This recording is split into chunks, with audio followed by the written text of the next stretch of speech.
आपका नाम पंडित जी? जी, मैं अमित द्विवेदी, ये रामायण मेला जॉइंट सेक्रेटरी श्रृंगबेरपुर धाम।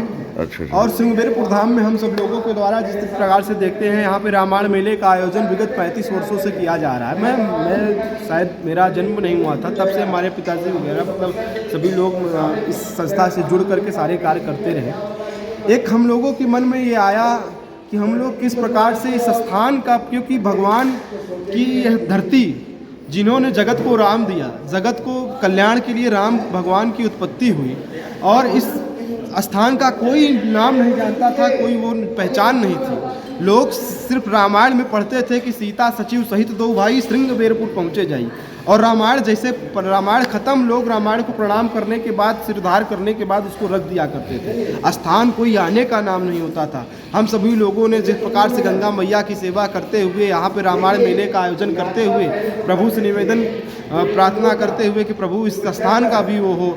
धन्यवाद देंगे उत्तर प्रदेश के मुखिया माननीय श्री योगी आदित्यनाथ जी को, उत्तर प्रदेश के उप मुख्यमंत्री माननीय श्री केशव प्रसाद मौर्य जी को, देश के प्रधानमंत्री माननीय श्री नरेंद्र मोदी जी को, जिनके मार्गदर्शन में जब ये श्रृंगबेरपुर धाम का हम सब लोगों ने प्रस्ताव रखा कि यहाँ इस धाम का विकास होना चाहिए, जहाँ प्रभु के चरण पड़े हों, जिसने जगत को राम दिया, जिसने अयोध्या को राम दिया, जिसने जगत के क्लेश को दूर किया, जिसने सभी संत महात्माओं का आशीर्वाद प्राप्त करते हुए यहीं से ऋषि का, जिनके रिसीवर के द्वारा भगवान का उत्पत्ति हुई, इस स्थान का भी विकास होना चाहिए। आज देख सकते हैं कि आप सब लोग पर्यटक सुविधा केंद्र पे निवास कर रहे हैं। ये भी एक जंगल, 2 साल 3 साल पहले ये सब एक जंगल था, आप घने जंगल में खड़े हुए हैं। ये उत्तर प्रदेश सरकार को धन्यवाद कि ऐसे जंगल में मंगल करने का कार्य किया। आज बताइए, आज कोई यात्री आता है तो उसके रुकने की कोई व्यवस्था नहीं श्रृंगबेरपुर धाम में। पर्यटक सुविधा केंद्र बना करके उन्होंने, क्या बात है, मुझे गंगा पार जाना है। अगर पार जाना है तो इतनी कौन सी बड़ी बात है, क्या हमारे ऊपर चिल्ला रहे हो? पार जाना है, बगल से चले जाओ, कमर भर पानी है, पार हो जाओगे।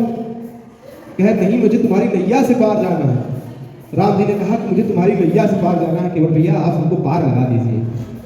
केवल ने कहा प्रभु मैं आपको तभी पार लगाऊंगा, मैंने आपके बारे में खूब सुना है, भले हमारे राजन ना जानते हो, लेकिन मैं खूब जानता हूँ आपके बारे में। हे प्रभु, मैंने सुना है कि आप जा रहे थे, जाते जाते किसी पत्थर में अपना पैर छुआ दिए थे, वो पत्थर किसी नारी का रूप ले ली थी। तो हे भगवान, इसी से जीवोपार्जन होता है, इसी से मेरा घर चलता है, इसी से परिवार पालता हूँ। अगर कहीं ये नारी बन गई तो घर में एक नारी, एक यहाँ नारी, मैं क्या खिलाऊंगा, क्या पिलाऊंगा, मैं तो कहीं का नहीं रह जाऊंगा। तो बोले कि क्या, अच्छा कैसे बैठा लोगे? क्या मेरी एक शर्त है, शर्त अपनी बताओ, कैसे बैठा लोगे आप अपनी नैया में? तो बोले शर्त मेरी यह है कि पहले मैं तो आपके पहले पाँवों को खूब धोऊंगा, जो इसमें बड़ी इत्यादि हो, जिसको छूते ही पत्थर की तरह नारी बन गई, मैं उसको पहले निकालूंगा। निकालने के बाद तो मेरा मन भर जाएगा ना कि हाँ मैं एकदम निश्चित हो गया, मेरी नौका सुरक्षित है, तभी मैं आपको बैठाऊंगा। बोले ठीक भैया, आपको जो करना है जल्दी कर लीजिए, क्योंकि हमको बाहर जाना है, थोड़ा उसमें देरी ना हो, आप वो काम करिए जिससे आपकी नाव भी सुरक्षित रहे और पाँव भी पानी भी उतर जाए। तो केवल खुश हुआ, अरे जल्दी आओ, जल लेकर आओ, घर से पानी लेके आओ। तो पानी कठौता भर ले आओ, कठौता में पानी भर करके लेके आए, और प्रभु ऐसे खड़े हैं। और उसने कहा कि प्रभु आप एक काम करिए, अपने पाँव इस पे रखिए मेरे। अब इस पर कब तक एक आदमी खड़ा हो सकता है? एक पाँव में तो डगमग होने लगे भगवान। तो कहने लगा कि प्रभु दिक्कत हो रही है। बोले यार दिक्कत कह नहीं होगी, एक पाँव पे खड़े कराए हो, जल्दी धो लो भैया। कहीं दिक्कत हो रही है, काम करो ना, आप ऐसे मेरा सर पकड़ो, जोर से पकड़ लो ना, तो मतलब एक आपको सहारा हो जाएगा, तब आपको आप भी सुरक्षित हो जाएंगे, मैं भी अच्छे से धुल लूंगा। और ये उसकी चालाकी, सिर पे हाथ रखवाने का। भगवान ने उसके सर पे हाथ जिस प्रकार से रखा, उसकी कई पीढ़ियां तय है। ये केवट जो कि बताइए एक निचले कास्ट का होते हुए, मतलब कोई उसके पास न धन था न दौलत था। आजकल कहते हैं ना, बहुत जिसके पास धन है वही भगवान राम का दर्शन कर सकता है, राम मंदिर में प्रवेश कर सकता है, मोबाइल के साथ सेल्फी भी ले सकता है। लेकिन भगवान तो गरीब के यहाँ जाते हैं, आस्थावान के यहाँ जाते हैं, जिसके अंदर प्रेम होता है वहाँ जाते हैं। उसने कई पीढ़ियों को उतारने का काम किया, और जब वो हुआ, पाँव धोने के बाद प्रभु को नाव में बैठा दिया, तो गंगा मैया पार नाव चला, धीरे धीरे चला, सीधे गंगा पार किए। जब गंगा पार किए तो प्रभु ने ऐसे से झुका खड़े हो गए। सीता जी मन की बात समझ गई, कि हमारे स्वामी के पास तो कुछ है नहीं देने को, ये केवल को कुछ देना चाहते हैं। सीता जी ने चुपके से एक मुद्रिका हाथ की अंगूठी पहनी थी, निकाल कर प्रभु के हाथों में पकड़ा दी। पकड़ाने के बाद प्रभु समझ गए, उन्होंने केवट को देना चाहा कि ये भैया, केवट भैया ये आप अपनी उतराई है। केवट कहा, हे प्रभु मैंने देख लिया, अभी देखा कि मुद्रिका उतार के आपके हाथों में दे रही है ना सीता जी। प्रभु आप समझिए कि एक अयोध्या वासियों ने सब कुछ ले लिया, एक मुद्रिका बची है बिटिया से, मैं वो भी ले लूं? ऐसा नहीं कर सकता, इतना अभागा नहीं हूं। आप मुझे कुछ नहीं, हे नाथ, आज नाथ मैं काह न पाऊं, आज मुझे क्या नहीं मिला, आज मुझे सब कुछ मिल गया, आज मेरे रोग दोष कष्ट पाप सब कुछ तो दूर हो गया आपके दर्शन पा करके। अब मुझे क्या चाहिए, अब कछुनाथ चाहिए मुझे, अब मुझे कुछ नहीं चाहिए। प्रभु ने बार बार देना चाहा, लेकिन उन्हें नहीं मिला। उन्होंने कहा, फिरती बार जो नाथ कछु देवा, सो प्रसाद में सिर धर लेवा। आप अगली बार जब आइएगा ना प्रभु, जो कुछ भी देंगे हम उसको अपने सिरोधार करेंगे, आपका प्रसाद समझ कुछ देंगे। ये आने का निमंत्रण दे रहा है किसी, क्योंकि क्षत्रिय कुल के थे और क्षत्रिय कुल के होने के बाद नाते वो किसी का 1 रुपया उधार नहीं रखते थे, है ना, जिसका जो होता था उसको वापस करते थे। इस कारण वो निमंत्रण भी दे रहा है कि फिरती बार जो नाथ कछु देवा, सो प्रसाद में सिर धर लेवा। आप अगली बार जब आएंगे ना, जो कुछ भी देंगे उसे मैं प्रसाद समझ के सिरोधार करूंगा। तो भगवान सीता जी ने भी गंगा जी की पति देवर सिंह कुशल बहोरी, आई करो मैं पूजा तेरी। हे भैया मैं अपने पति और देवर के साथ कुशल पूर्वक 14 वर्ष का वनवास काट के आऊंगी, तो बिना आपका पूजन किए अयोध्या वापस नहीं जाऊंगी। गोमुख से गंगा सागर तक गंगा जी की कितनी दूरी, लेकिन गंगा जी कहीं बोलती हुई नजर आई नहीं। आपके श्रृंगवेरपुर धाम में मुखवती गंगा कहलाती है। गंगा जी का मुख श्रृंगवेरपुर धाम में, जहां पे गंगा जी ने सीता जी को आशीर्वाद दिया कि जाओ पुत्री, तुम अपने पति देवर के साथ कुशल पूर्वक वनवास से वापस आओगी। तो इतना गंगा मैया का आशीर्वाद, तो चाहे कितना एक रावण नहीं 1000 रावण आए होते, पद तो उनका राम जी ही करते, उन पर विजय प्राप्त राम जी की ही होती, जीत राम जी की ही होती।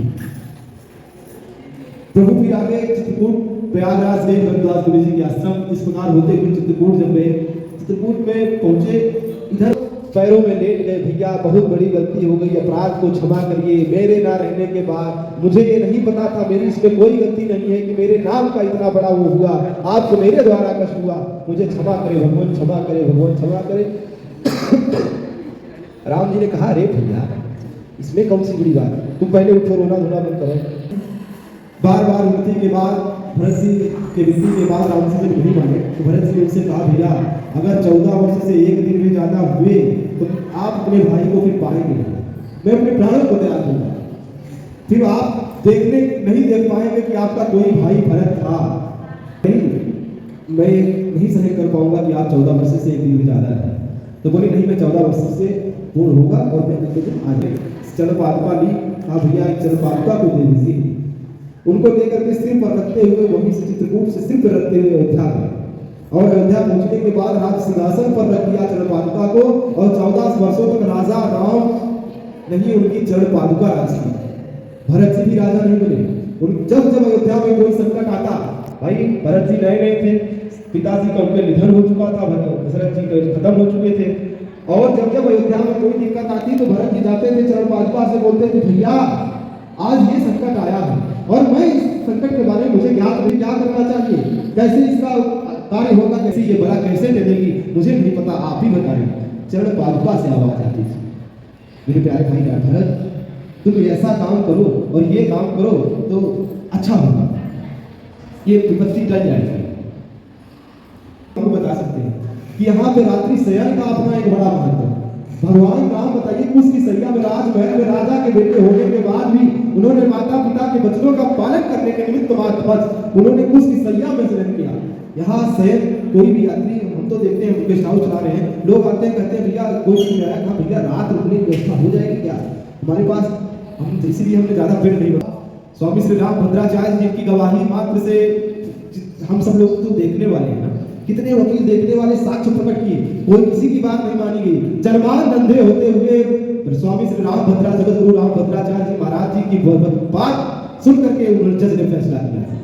उन्होंने कई रामायणों के तथ्य दिए जो कि जन्मान है, और वो श्रृंगवेरपुर धाम आए, जब राम शयन आश्रम पे पहुंचे वो लेट गए, उसे लेट कैसे ऐसे हाथ करने लगे, ओ अरे मेरे प्रभु यहीं पे शयन किए थे, मेरे राम यहीं शयन किए थे, आज मुझे आने का सौभाग्य प्राप्त हुआ, क्योंकि उनका कहना था कि अच्छे अच्छे ऋषि महात्मा मुनि श्रृंगवेरपुर धाम आने के लिए आतुर होते हैं, लेकिन जब ईश्वर की कृपा होती है तभी हम उस स्थान तक पहुंच सकते हैं।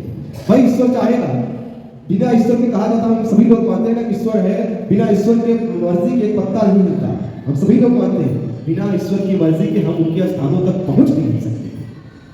आज मेरा स्वामी, मैंने तो श्रृंगवेरपुर धाम में गंगा मैया से मनौती मांगी थी कि बिना आपका पूजन किए अयोध्या वापस नहीं जाऊंगी, आपकी कृपा हो, आपका आदेश हो तो हम लोग पहले श्रृंगवेरपुर धाम में गंगा मैया का पूजन करते तब अयोध्या चले। स्वामी राम जी ने कहा ठीक है सीता, चलते हैं। उनको भी मन में यह था कि इधर तो भरत जी ने कहा है कि अगर एक क्षण भी लेट हुआ तो मैं अपने प्राण त्याग दूंगा, तो साथ में थे संकट मोचन हनुमान जी, उन्होंने हनुमान जी से निवेदन किया है।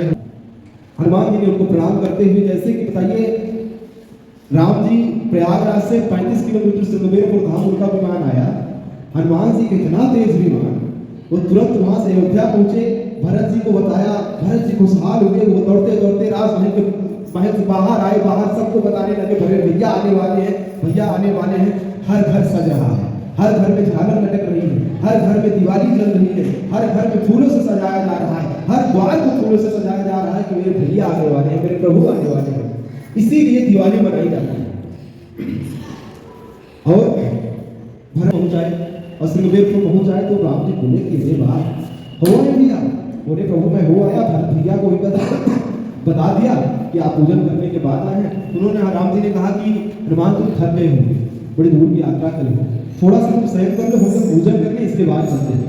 उन्होंने कहा ठीक है। तो रामचौरा में लेटे हुए हनुमान जी की मूर्ति है कि किस प्रकार से हनुमान जी शायद इसी प्रकार से शयन की मुद्रा में आराम कर रहे होंगे और भगवान राम ने पूजन गंगा जी का पर बैठे अयोध्या धाम पहुंचे। अयोध्या पूरी सजी हुई है, सभी ढोल नगाड़े ताशे बजने लगे कि सजा दो घर को रोशन साहब, आजकल जो आना चला है, सजा दो घर को रोशन साहब, मेरे सरकार आए हैं, मेरे प्रभु राम आए हैं। इस प्रकार से खुशहाली होते हुए पूरी अयोध्या में एक बार फिर से सबके चेहरों पे मुस्कान है। तब तो कोई हंसा नहीं था, सब लोगों की यही थी कि कब कितने जल्दी ये 14 वर्ष 14 दिन में परिवर्तित हो जाए कि मेरे प्रभु राम आ जाए। इतना प्यार सब लोग प्रभु को करते थे। और श्रृंगवेरपुर धाम में आप सभी लोगों का आगमन हुआ, जहाँ भगवान राम जी की कर्म और जन्म की अष्टमी कही जाने वाली श्रृंगवेरपुर धाम, जहाँ पे 88,000 ऋषियों के साथ श्रृंगी ऋषि जी यज्ञ और तप किए हैं। ऐसी पावन भूमि जहाँ मुखवती गंगों से गंगा सागर तक गंगा जी कहीं बोली ना हो, श्रृंगवेरपुर धाम में मुखवती गंगा कहलाती है। ऐसे पावन नगरी में एक बार पुनः मैं आप सभी का स्वागत करता हूँ, वंदन करता हूँ और निवेदन भी करता हूँ, जैसे कि ना हम सबको केवल की भांति आपका एक बार पुनः प्रणाम और कहेंगे ना कि फिरती बार फिर आइएगा और एक बार फिर से हम सब लोग आपका आशीर्वाद प्राप्त हो। जय श्री राम, जय हनुमान। क्योंकि सूचना भी मिली है कि आप सभी लोगों का भोजन भी बना। व्याख्या बहुत अच्छी रही और आपने जिस तरीके से इस रामायण को समझाया और अपनी भाषा में, और आपकी भाषा पर भी पकड़ अच्छी है और लगा कि एक प्रखर वक्ता मुखर वाणी से रामायण की चर्चा कर रहा हो, ऐसा अनुभव हुआ। अच्छा लगा, बहुत अच्छा लगा, बहुत बढ़िया। ये आपका वो था कि आपने कहा कि भैया हम लोगों को ज़रूर कुछ यहाँ के बारे में बताइएगा, तो हमने कहा बिल्कुल, जो हमारे समझ में है, जो हम जितना हम जानते हैं, प्रभु ने जितना हमको है ना ज्ञान दिया है, हम जरूर यहाँ के बारे में आप सभी को बताएंगे। क्योंकि एक कहा गया है ना कि हम जिस स्थान, भाई फर्जी तो हम नहीं से, हम नहीं रुके हैं ना, ज़रूर देखिए। आपने कहा कि हम भैया चित्रकूट में हमारा गेस्ट हाउस बुक है, लेकिन नहीं जा पाए। कहा गया बिना प्रभु की मर्जी के पत्ता नहीं हिलता, प्रभु की मर्जी थी देने के बाद लोगों को निरंतर रुकने की गई है। धन्यवाद, आप सब लोग आए, आपको एक बार विशेष धन्यवाद। जय श्री राम, जय हनुमान, जय श्रृंगवेरपुर धाम। जय। बहुत बहुत